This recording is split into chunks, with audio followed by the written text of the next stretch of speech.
मुकेश के तन बदन पर एक गंदा कपड़ा था, जो कि ऐसा लग रहा था मुकेश को देखने के बाद कि उसने कई दिन से सही तरीके से स्नान नहीं किया है और ना ही उसने कपड़े चेंज किए हैं। मुकेश जिले के उस प्लेटफार्म पर उतरता है ट्रेन से, और ट्रेन से उतरने के बाद वो सीधा जिला अधिकारी के कार्यालय पर जाने का रुख करता है।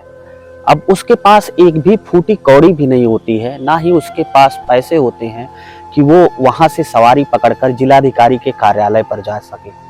अब मुकेश एक टेम्पू वाले से कहता है कि भैया जिलाधिकारी का कार्यालय कहाँ पड़ता है। तो टेम्पू वाला उसे जब देखता है तो उसे देखने के बाद टेम्पू वाले को लगता है कि यार ये गरीब सा दिखने वाला इंसान आखिर जिलाधिकारी के कार्यालय क्यों जाना चाहता है। तो टेम्पू वाला उससे कहता है कि भाई साहब, यहाँ से जिलाधिकारी का कार्यालय करीब 10 किलोमीटर है और जो भाड़ा लगेगा वो 100 रुपए लगेगा। मुकेश अब सोचता है कि हे ऊपर वाले, तुमने मुझे एक ऐसा दिन दिखा दिया, मैं पढ़ा लिखा हूँ, सक्षम हूँ, सब कुछ जानता हूँ, लेकिन आज मेरे पास पैसा बिल्कुल नहीं है और 100 रुपए मैं कहाँ से लाऊं और फिर मैं 10 किलोमीटर कैसे जाऊं। यही सारी चीज़ें सोचता है। कुछ देर बाद वो एक बाइक वाले को हाथ देता है, बाइक वाला रुकता है, उससे लिफ्ट मांगता है, कहता है कि भैया मुझे जिलाधिकारी कार्यालय तक जाना है। तो वो कहता है कि भाई साहब, मैं वहाँ तक तो नहीं चलूँगा, लेकिन जहाँ तक मैं चल रहा हूँ वहां तक लेके तुम्हें चलता हूँ। मुकेश उसकी बाइक पर बैठ जाता है और उसको रास्ते में बात करते हुए बताता है कि वो काफी दूर से आ रहा है जिलाधिकारी से मिलने। हालांकि दोनों बातें ही करते रहते हैं। वो बाइक सवार जिसने बैठाया था मुकेश को, वो गाड़ी रोक देता है और कहता है भाई बस अब काफी दूर आ चुके हैं, हम 7 किलोमीटर दूर आ चुके हैं, अब यहाँ से महज 3 किलोमीटर जिलाधिकारी का कार्यालय पड़ता है। अब मुकेश ऊपर वाले को और उस व्यक्ति को धन्यवाद देता है और सोचता है कि अब 3 किलोमीटर अगर कोई सवारी नहीं मिली तब भी मैं पैदल चला जाऊंगा। मुकेश यही सब सोचकर कुछ दूर आगे बढ़ता है। अचानक से एक बैटरी रिक्शा वाला आता है। बैटरी रिक्शा वाले को मुकेश हाथ देता है, लेकिन वो बैटरी रिक्शा वाला कहता है कि भैया मैं जो है वहां तक तो नहीं चलूंगा। जब मुकेश बताता है कि मुझे जिलाधिकारी कार्यालय जाना है, तो इससे टेम्पू वाला कहता है भैया वहां तक तो नहीं जाना है। तो फिर कहता है कि कहां तक जाओगे भाई। तो मुकेश को बैटरी रिक्शा वाला बताता है कि भाई मुझे इस जिले के जिलाधिकारी से मिलना है। तो वो कहता है कि भैया मैं वहां तक नहीं जाऊंगा, लेकिन 1-8 किलोमीटर जहां तक मैं चलूंगा वहां तक तुम्हें ले चलता हूँ। मुकेश कहता है ठीक है। मुकेश कहता है कि भाई मेरे पास पैसे नहीं है, तुम किराया भाड़ा तो नहीं लोगे। टेम्पू वाला कहता है अरे भैया हम भी इंसान ही हैं, हम भी जो है दुनिया में ही रहते हैं, अब आगे तक चल रहे हैं तो 1 किलोमीटर तक आपको छोड़ देंगे, इसमें कैसा पैसा। मुकेश उस पर बैठ जाता है। 2 किलोमीटर की दूरी मुकेश पैदल तय करके जिलाधिकारी के कार्यालय के सामने पहुंचता है। जिलाधिकारी के कार्यालय जब वो पहुंचता है तब उसे पता चलता है कि डीएम साहब अभी कुछ देर में आने वाले हैं। वो सोचता है कि मैं बाहर गेट के खड़ा होकर उनका इंतजार करूंगा, और अगर जब वो आ जाएंगे और मुझे पहचान लेंगे तो बहुत अच्छी बात है, नहीं पहचाने तो कोई बात ही नहीं है। अब वो इंतजार करने लगता है। अचानक आधे घंटे बाद डीएम साहब का पूरा काफिला कार्यालय में प्रवेश करता है, और जैसे ही डीएम साहब का पूरा काफिला कार्यालय में प्रवेश करता है, कार्यालय के अंदर जाने को होता है, वैसे एक सिपाही उसे रोक लेता है। कहता है कि भाई कहाँ जाना है। कहता है कि मुझे भाई साहब डीएम साहब से मिलना है। जब वो डीएम साहब से मिलने की बात मुकेश कहता है तो जो गार्ड होता है जब देखता है मुकेश को कि मुकेश एकदम वैसे ही एकदम गरीब सा दिख रहा है, बहुत मजदूर सा दिख रहा है, तो वो कहता है अरे भाई तुम्हें काम क्या है। तो मुकेश बस उस गार्ड से इतना ही कहता है कि भाई साहब मुझे कोई काम नहीं है, बस आप डीएम साहब से ये कह दो कि आपसे मुकेश मिलने आए हैं। गार्ड कहता है कि भाई कोई प्राइम मिनिस्टर तो लग नहीं रहे हो ना, तुम प्राइम मिनिस्टर हो कि मैं जाके कह दूंगा। ठीक है आप इंतजार करिए। अब मुकेश पूरा दिन इंतजार करता है, लेकिन उसे जिलाधिकारी साहब से मिलने नहीं दिया जाता।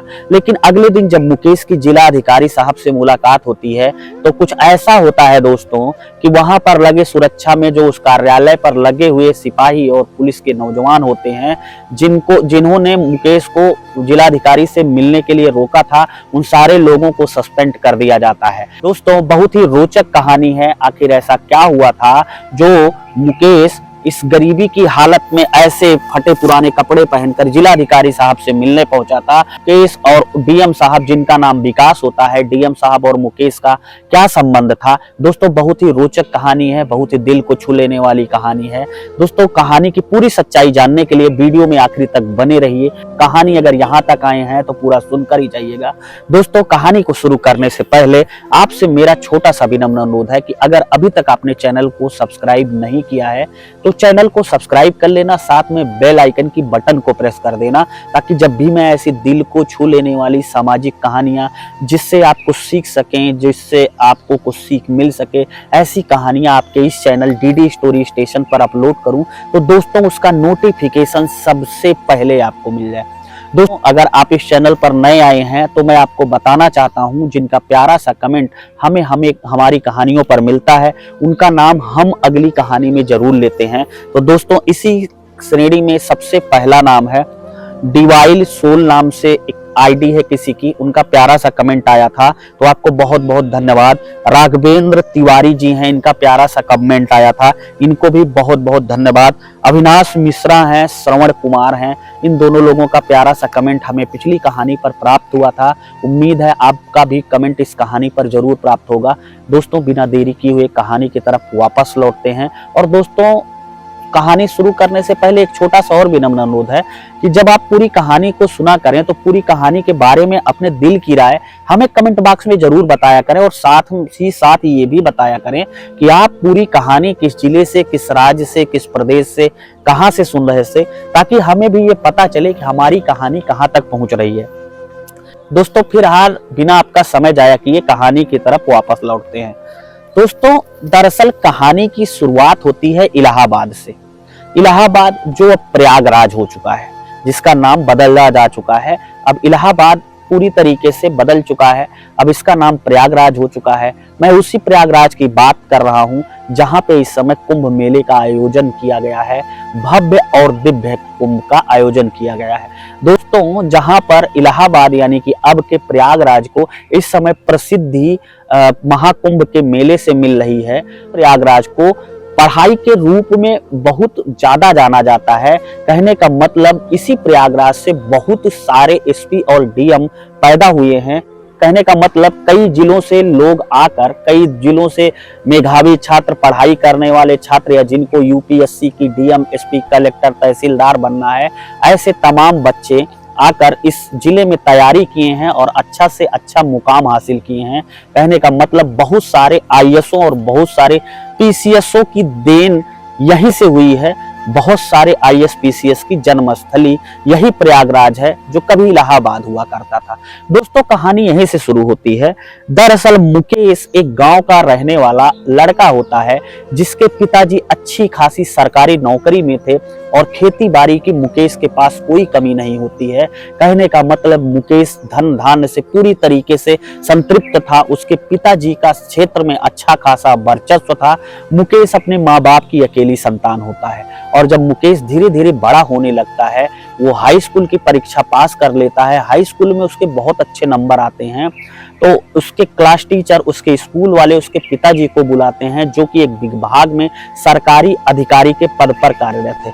उसके पिताजी को बुलाकर कहते हैं कि आपका बेटा बहुत ही मेधावी है और बहुत ही तीव्र बुद्धि है, ऐसे में इसको आप किसी अच्छी चीज की तैयारी करवाइए। तो उसके पिताजी कहते हैं कि मुझे तो सरकारी नौकरी से टाइम ही नहीं मिल पाती, छुट्टी ही नहीं मिल पाती, फिलहाल जो जैसा भी हो सकेगा मैं इसे अच्छा से अच्छा पढ़ाने का विचार करूंगा, अच्छा से अच्छा पढ़ाने का प्रयास करूंगा। और फिर वो अपने घर चले जाते हैं। अब धीरे धीरे दोस्तों समय का पहिया आगे बढ़ने लगता है।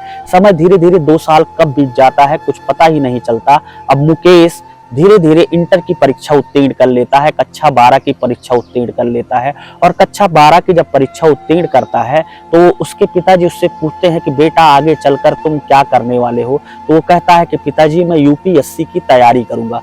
तो उसके पिताजी कहते हैं कि के लिए तुम्हें ग्रेजुएशन पास करना, उत्तीर्ण करना जरूरी है, तभी आप जो है आईएएस और पीसीएस का एग्जाम क्वालिफाई कर सकते हैं और उस परीक्षा में, यूपीएससी की परीक्षा में आप बैठ सकते हैं। वो कहता है ठीक है। गांव के बगल ही एक प्राइवेट डिग्री कॉलेज में उसका एडमिशन करा दिया जाता है और वो धीरे धीरे पढ़ाई करने लगता है। 3 साल का दिन और गुजर जाता है। 3 साल के दिन गुजरने के बाद जब उसकी ग्रेजुएशन की डिग्री कंप्लीट हो जाती है, वो ग्रेजुएशन की पढ़ाई पूरी कर लेता है, फिर वो यूपीएससी की तैयारी करना चाहता है। कुछ दिन तो वो घर पर रहकर तैयारी करता है, लेकिन उसके पिताजी एक दिन जैसे ही ड्यूटी से अपने कार्यालय से घर आते हैं, वो अपने पिताजी से कहता है कि पिताजी अगर मुझे कुछ बड़ा करना है और मुझे बड़ा अधिकारी बनना है तब मैं ऐसे यहाँ पर रहकर घर पे पढ़ाई नहीं कर पाऊंगा, क्योंकि घर का माहौल जो है वो पूरी तरीके से पढ़ाई का नहीं बन पा रहा है। उसके पिताजी कहते हैं कि ठीक है बेटा, कोई बात नहीं, तुम्हें अगर बाहर पढ़ना है तो तुम जाकर बाहर ही पढ़ाई कर लो। अब उसके पिताजी उसे इलाहाबाद भेज देते हैं तैयारी करने के लिए। दोस्तों, आपको बता दूं, इलाहाबाद में बहुत सारी ऐसी शख्सियत रही हैं जो तैयारी करती हैं और वहीं से तैयारी करके सिलेक्ट भी हो जाते हैं। वही मन में अपना एक अच्छा सा विचार लिए, अच्छा सा लक्ष्य निर्धारित कर मुकेश वहां पर पढ़ाई करने के लिए पहुंचता है, यूपीएससी की तैयारी करने पहुंचता है। मुकेश के पिता को लगता है कि उसका बेटा जो है वो एक ना एक दिन नाम जरूर रोशन करेगा, एक ना एक दिन यूपीएससी में अच्छा खासा रैंक जरूर लाएगा, अच्छा खासा जीवन संवर जाएगा। मुकेश अब जब कोचिंग करने पहुंचता है तो वहां इलाहाबाद में, प्रयागराज में एक अच्छी खासी कोचिंग में दाखिला लेता है। कोचिंग में दाखिला लेने के बाद वो धीरे धीरे तैयारी करता है। तैयारी करते करते उसे पता चलता है कि यूपीएससी का फॉर्म आया हुआ है। वो यूपीएससी के फॉर्म डालता है। यूपीएससी का फॉर्म डालने के बाद प्री देता है। प्री देने के बाद वो क्वालिफाई नहीं कर पाता है प्री को। फिर वो बेचारा लगन और मेहनत से मेहनत करते रहता है और लगातार कोचिंग जाता रहता है। कोचिंग जब वो जाता है तो वो देखता है कि एक लड़का है जो बहुत ही सीधा साधा है और पूरे क्लास में, पूरे कोचिंग में किसी से बात नहीं करता और वो सिर्फ पीछे बैठकर ही पढ़ाई करता है। जब उसे मुकेश देखता है तो उससे उसका पता पूछता है और नाम पूछता है, तो वो लड़का बताता है कि दरअसल भाई मेरा नाम विकास है और मैं ही प्रयागराज के बगल एक जनपद का रहने वाला हूँ। उससे पूछता है कि तुम्हारे पिताजी क्या करते हैं? तो विकास बताता है कि मेरे पिताजी एक किसान है भाई, वो किसानी करते हैं और जो भी हमारे यहाँ गल्ला गेहूं उपजता है और जो मजदूरी मेहनत से करते हैं, जो कुछ पाते हैं उसको बेचकर हमें पढ़ाई में जो है लगाते हैं। वो कहता है कि भाई मुझे पता है कि बहुत ज़्यादा दिक्कत होती है यहाँ पर तैयारी करने में, बहुत सारे खर्चे, जैसे कमरे का किराया देना है, खाने की व्यवस्था करनी है और कॉपी किताब, अच्छी अच्छी किताबों की व्यवस्था करनी है। तो वो मुकेश के मुंह से निकलता है कि विकास भाई आप टेंशन मत लो, आप कॉपी किताबों के बारे में ना सोचो, अगर आपको अच्छा लगे तो आप मेरे साथ मेरे ही कमरे में रहने चले आओ, जबकि कमरे का भाड़ा मैं दे दूंगा। ऐसा मुकेश इसलिए कहता है कि विकास को जब से वो देख रहा था, विकास सिर्फ अपने काम से काम रखता था, सिर्फ पढ़ाई से उसे मतलब रहता था, दुनियादारी से उसे मतलब ही नहीं रहता था। जैसे तैसे 10 दिन बीत जाते हैं और फिर विकास एक दिन मुकेश से कहता है कि भाई मैं आपके कमरे पर आ सकता हूं? तो मुकेश कहता है कि बिल्कुल, तुम्हारे लिए हमारे दरवाजे हमेशा खुले हैं, तुम चाहे जब चले आओ। अब मुकेश और विकास दोनों एक ही साथ कमरे में रहने लगते हैं। चूंकि जो विकास के पिताजी थे वो गरीब बैकग्राउंड से, मध्यम वर्गीय परिवार से खेती किसानी का काम करते थे और मुकेश के जो पिता थे वो धनाढ्य थे, सरकारी नौकरी थी, अच्छा खासा पैसा आता था। इसलिए मुकेश सोचता है कि कहीं ना कहीं से अगर मैं विकास के साथ रहूंगा तो यूपीएससी की जो तैयारी कर रहा हूँ उसके एग्जाम को क्लियर करने के लिए, उसको एग्जाम को पास करने के लिए मुझे ज्यादा मेहनत नहीं लगेगी। हर तरीके से विकास मेरा सहयोग कर देगा, विकास मेरी मदद कर देगा। और ऐसा विकास करता भी है। दोनों कई सालों तक साथ में रहकर इलाहाबाद में तैयारी करते हैं। इलाहाबाद में तैयारी करने के बाद 3-4 बार मुकेश उस प्री परीक्षा, मेंस परीक्षा और इंटरव्यू तक पहुंचता है, लेकिन इत्तेफाक और समय देखिए कि उसका सिलेक्शन नहीं हो पाता है।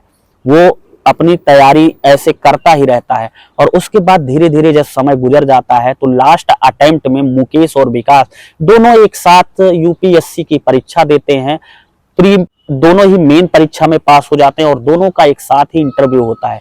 इंटरव्यू होने के बाद दोनों के मन में बस एक ही इंतजार था कि यूपीएससी का रिजल्ट कब जारी हो और दोनों अपने रिजल्ट को देखें और एक अच्छे भविष्य का निर्माण करें। जिस दिन रिजल्ट आना था दोनों साथ ही बैठते हैं। मुकेश कहता है कि भाई अगर मेरा सिलेक्शन हो गया तो मेरी तो जिंदगी बन जाएगी, मेरे माँ बाप बहुत खुश होंगे, मेरे माँ बाप ने मुझे बहुत पैसा दिया, बहुत अच्छी पढ़ाई करवाई, ऊपर वाले से दुआ करता है कि मेरा सिलेक्शन हो जाए। लेकिन शाम को दोस्तों जैसे ही 8 बजे रिजल्ट आता है तो पता चलता है कि जो मुकेश है, जिसके पिताजी सरकारी नौकरी करते थे, जो एक अमीर घर से आता था, वो फिर से अनुत्तीर्ण हो गया है, फेल हो गया है। लेकिन विकास इस बार सिलेक्ट हो गया है। हालांकि विकास ने भी कई बार परीक्षाएं दी लेकिन वो पास नहीं कर पा रहा था, लेकिन इस बार उसका आईएएस में सिलेक्शन हो जाता है और वो फिर आईएएस बन जाता है। आईएएस बन जाता है, दोनों कमरे पर जाते हैं। मुकेश आज विकास से जलन कर रहा था, लेकिन विकास उन एहसानों को, उस उस चीजों को याद कर रहा था कि कैसे उसने मुकेश ने उसकी सहायता की थी, कॉपी से लेकर किताब तक, रूम भाड़ा तक सब कुछ दिया था, उसको जो भी सुविधाएं थी एक पिता से बढ़कर प्यार दिया था उस अनजान शख्स ने, जिस शख्स का नाम था मुकेश। मुकेश और विकास के बीच में धन बाधक ही नहीं था, पैसा बाधक ही नहीं था। मुकेश को जब भी उसके पिताजी पैसा भेजते थे वो आधा पैसा विकास के ऊपर खर्चा करता था। ये सब सोचकर मुकेश सोचता है कि उसका दोस्त विकास अब डीएम बन चुका है, कहीं बदल तो नहीं जाएगा। अब उसके बाद विकास का ट्रेनिंग लेटर आ जाता है, विकास जो है आईएएस की ट्रेनिंग करने चला जाता है और धीरे धीरे 2 साल बीत जाते हैं। अब मुकेश का जीवन और भी आगे बढ़ चुका था, उम्र ज्यादा बढ़ गई थी, घर परिवार वाले उसको एक भी पैसा देने के लिए अब राजी नहीं थे। उसके वही पिता जब उसको काफी पैसा देते थे, लेकिन आज समय ऐसा आ गया था, वो मुकेश को खुद कहते थे कि बेटा तुम वहां पर जाकर पढ़ाई नहीं की, अगर तुम सही से पढ़ाई किए होते तो एक मजदूर घर का लड़का, एक गरीब घर का लड़का वो जो है सिलेक्ट हो गया और तुम सिलेक्ट नहीं हो पाए। मुकेश जब इन सब बातों को सुनता है अपने पिताजी के मुंह से तो उसे बहुत बुरा लगता है। वो कहता है कि अब मैं छोटी मोटी नौकरियों की, छोटा अधिकारी बनने के लिए पिताजी तैयारी करूंगा, लेकिन उसके पिताजी उसे घर से भगा देते हैं और कहते हैं कि तुम नालायक हो, तुम मुझे अपना मुंह मत दिखाना। अब जब मुकेश के पिताजी उसे घर से भगा देते हैं तो मुकेश को बहुत आत्मग्लानि होती है। अब वो सोचता है कि मैं अभी तैयारी करूंगा, मैं कोचिंग चलाऊंगा, कुछ भी करूंगा, पैसे कमाऊंगा, फिर से पढ़ाई करूंगा और फिर से किसी छोटे मोटे पद के लिए आवेदन करूंगा, लेकिन इसके लिए पैसों की जरूरत होगी। और उसने जिंदगी में कभी पैसे नहीं कमाए थे, वो पिता का जो पैसा आता था उन्हीं पैसों पे कोचिंग की तैयारी करता था और अपने मित्र विकास को खिलाता पिलाता था। लेकिन अब वो 2 साल बीतने के बाद उस प्रयागराज के उस कमरे में जहां पर विकास और मुकेश दोनों ने काफी पढ़ाई की, दोनों एक साथ ही रहते थे, अब मुकेश पूरी तरीके से उस कमरे में अकेला पड़ चुका था। अचानक सोचते सोचते ये सोचने लगता है कि विकास की अब ट्रेनिंग पूरी हो गई होगी, विकास को किसी जिले में पोस्टिंग मिल गई होगी। ऐसे में एक बार ये देखना जरूरी है कि क्या विकास पूरी तरीके से डीएम बनने के बाद, आईएएस बनने के बाद बदल चुका है या वो मेरे लिए वैसा ही है। वो अपनी दोस्ती को अंदाजने के लिए पता करता है कि विकास की पोस्टिंग कहाँ पे है, और जब मुकेश को पता चलता है कि विकास की पोस्टिंग जिस जिले में है उस जिले में वो पहुंच जाता है। और जब उस जिले में पहुंचता है तो उसके बाद की कहानी मैंने आपको पहले ही बताई थी। जब वो उस जिले में पहुंचता है तो 1 दिन पूरा लग जाते हैं उसे विकास से मिलने में। जब गार्ड वगैरह उसे भगा देते हैं क्योंकि उसने कपड़े इतने गंदे पहन रखे थे कि वो एक ऐसे गरीब टाइप का लग रहा था, गार्ड सोचते हैं कि एक जिलाधिकारी से ये क्यों मिलने आया है। वो बार बार उन गार्डों से कहता है कि भाई साहब मेरा नाम मुकेश है और विकास जो डीएम है आपके वो मेरे साथ पढ़ाई किए हैं, लेकिन गार्ड एक भी मानने को तैयार नहीं थे। कह रहे थे कि तुम्हारे जैसे व्यक्ति कैसे डीएम साहब के साथ पढ़ाई कर सकते हैं। वो बहुत मिन्नतें करता है उन गार्डों से, उन सिक्योरिटी वालों से, पुलिस वालों से कि भैया एक बार ही सिर्फ डीएम साहब से ये उनके कान में डाल दीजिए, बात बता दीजिए कि आपका कोई मित्र जो प्रयागराज में, इलाहाबाद में रहकर आपके साथ तैयारी कर रहा था, जिसका नाम मुकेश है, वो आपसे मिलने आया है। लेकिन पुलिस वाले एक भी बातों को नहीं मानते हैं। रात में मुकेश वहीं रोड पर बैठकर पूरी रात इंतजार करता है और अगले दिन सुबह जैसे ही डीएम साहब का काफिला उस कार्यालय में प्रवेश करने के लिए आता है, जैसे ही गाड़ियां आगे पुलिस की पहुंचती हैं, पीछे कार में, अम्बेस्टर कार में डीएम साहब बैठे थे और डीएम साहब की बरबस निगाहें जैसे मुकेश पर पड़ती हैं, वो अचानक अपने गाड़ी चला रहे ड्राइवर से कहते हैं कि भाई साहब गाड़ी रोक लो। तुरंत ही ड्राइवर ब्रेक लगाता है। डीएम साहब नीचे उतरते हैं और नीचे उतरते हुए दौड़कर सीधा मुकेश के पास पहुंचते हैं और कहते हैं कि मुकेश तुम यहाँ कैसे? तो वो कहता है कि विकास भाई मैं तो कल ही आया हूँ। दोनों एक दूसरे से गले मिलते हैं। विकास मुकेश को अपनी कार में बैठाता है और कार में बैठाकर सीधा अपने कार्यालय ले जाता है। कार्यालय पहुंचने के बाद वो 2-3 पुलिस वालों को भेजता है कि उसके मित्र के लिए कपड़ा लाया जाए।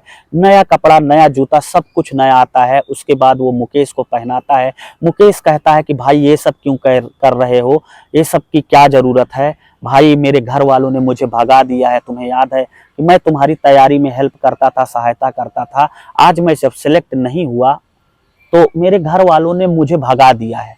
तो वो कहता है कि ठीक है भाई कोई बात नहीं, मैं तुम्हारा भाई हूँ, मुझे वो एहसान याद है कि तुमने कैसे कैसे जब तुम्हारे पिताजी सरकारी नौकरी में थे तुम्हें अच्छा खासा पैसा भेजते थे, लेकिन तुम उन पैसों का कहीं गलत तरीके से इस्तेमाल नहीं करते थे, किन्हीं गलत चीज़ों में नहीं ले जाते थे। जब भी मुझे सहायता की ज़रूरत पड़ी मुकेश भाई आप मेरे लिए खड़े रहे, तो आज कैसे आपको ये उम्मीद है कि मैं डीएम बन गया हूँ तो मैं आपको छोड़कर भाग जाऊँगा? मैं आपको छोड़कर कहीं नहीं भागूंगा, आप निश्चिंत रहिए। जितनी भी सहायता होगी, जो भी जैसा पैसा से लेके कुछ भी लगेगा, मैं आपको पूरा देने के लिए तैयार हूँ। मुकेश खड़ा हो जाता है और कहता है कि देखो यार, तुम्हारा जीवन कितना बदल चुका है, तुम तो अब एक डीएम बन चुके हो। तुम वही मुकेश हो ना जो कोचिंग में सबसे पीछे बैठते थे, पीछे वाली सबसे बेंच पर बैठते थे और शांति से अपना काम करते थे। तुम्हारे पिताजी इतने सबल नहीं थे कि तुम्हारी कोचिंग का, किराए का, सब कुछ का खर्चा वहन कर पाए, लेकिन मैं ही तुम्हारी कोचिंग का खर्चा वहन करता था। कहा कि भाई पुरानी बातों को याद मत दिलाओ, तुम्हारे बहुत सारे एहसान मेरे ऊपर हैं, ऐसे में मैं बदला नहीं हूँ। और फिर दोनों एक बार दूसरे से गले अब दोनों एक बार फिर से एक दूसरे से गले से मिलते हैं और दोनों काफी तेजी तेजी से रोने लगते हैं। और जब तेजी तेजी से रोने लगते हैं तो वहां पर जो सिक्योरिटी वाले रहते हैं, जो सुरक्षा में लगे थे, डीएम साहब के अर्दली वगैरह आ जाते हैं। पूरा ऑफिस में गमगीन माहौल था, सब लोग हक्का बक्का थे, सब लोग सोच नहीं पा रहे थे कि डीएम साहब का और ये जो गरीब तरीके से दिख रहा है इंसान का आपस में क्या संबंध है। अचानक अर्दली साहब आते हैं और डीएम साहब को बताते हैं कि सर आप परेशान मत होइए, आखिर बात क्या है। डीएम साहब फिर उस अर्दली को बताते हैं कि कैसे संघर्षमय दिनों में मजबूर हो चुका है, घर वालों के हाथ में कैसे सहायता करके उसे डीएम बनाया, इस कुर्सी तक पहुंचाने का कैसे श्रेय मुकेश को गया। अब वहां पर जो एक कुर्सी रखी रहती है आईएएस की, उस कुर्सी पर मुकेश को विकास अपने हाथों से पकड़कर बैठाता है। मुकेश के मुंह से निकलता है कि अरे भाई तुम ये क्या कर रहे हो, ये कुर्सी तो तुम्हारी है, ये आईएएस की कुर्सी है, इस कुर्सी पर मैं अभी नहीं बैठ सकता हूं और ना इस कुर्सी को तक पहुंचने के लिए जो मेहनत लगती वो तो मैंने की, लेकिन इस कुर्सी तक पहुंचने के लिए जो परीक्षा थी उसको मैं उत्तीर्ण नहीं कर पाया, इसलिए इस कुर्सी के असली अधिकारी तुम ही हो, तो इस कुर्सी पर तुम ही बैठो। अब विकास कहता है कि भाई साहब इस कुर्सी पर मैं भले ही बैठता हूं,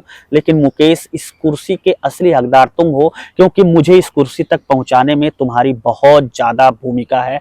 और मुकेश दोपहर का लंच साथ ही करते हैं। शाम को विकास अपने बंगले पर मुकेश को लेकर जाता है, दोनों रात भर काफी बातें करते हैं। विकास उससे पूछता है कि मुकेश क्या तुम तैयारी करोगे, तो वो कहता है कि भाई अब मैं ओवर एज हो चुका हूं, मेरी उम्र ज्यादा निकल चुकी है, ऐसे में तैयारी करना अब संभव नहीं है। तब विकास उससे पूछता है तुम क्या करोगे, तो वो कहता है कि मैं बिजनेस करना चाहता हूं, मैं कोचिंग चलाना चाहता हूं, यूपीएससी के छात्रों को, गरीब छात्रों को शिक्षा देना चाहता हूं। तो वो कहता है कि ठीक है, मैं तुम्हारे इस काम में पूरी तरीके से तुम्हारा सहयोग करूंगा। अगले ही दिन विकास कुछ गरीब लड़कों को एडवर्टाइज कराता है, कुछ गरीब लड़कों की एक कोचिंग उसी मोहल्ले में खोल देता है।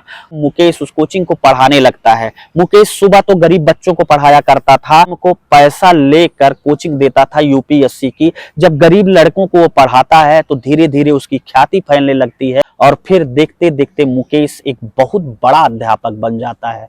उसके पास से कई अधिकारी होकर गुजरते हैं, उसके पढ़ाए हुए कई लड़के आईएएस और पीसीएस बन जाते हैं। उसके माता पिता जब मिलते हैं उससे, तब वो काफी एज का हो चुका था, क्योंकि वो अपने माता पिता से मिलने नहीं जाता था। उसके माता पिता जब उससे पूछते हैं, जब उसका अच्छी खासी तरीके से मार्केट में लोगों में उसकी प्रसिद्धि हो जाती है, तो उसके माता पिता उससे मिलते हैं और अपनी भूल का पश्चाताप मांगते हैं, अपने भूल पर पश्चाताप करते हैं। कहते हैं कि बेटा काश तुम अगर आईएएस में सेलेक्ट हो गए होते तो जो तुम्हारे कोचिंग से पढ़कर इतने आईएएस निकले हैं ये शायद ना निकल पाते और देश की इतनी सेवा नहीं हो पाती जितनी तुमने कर दी है।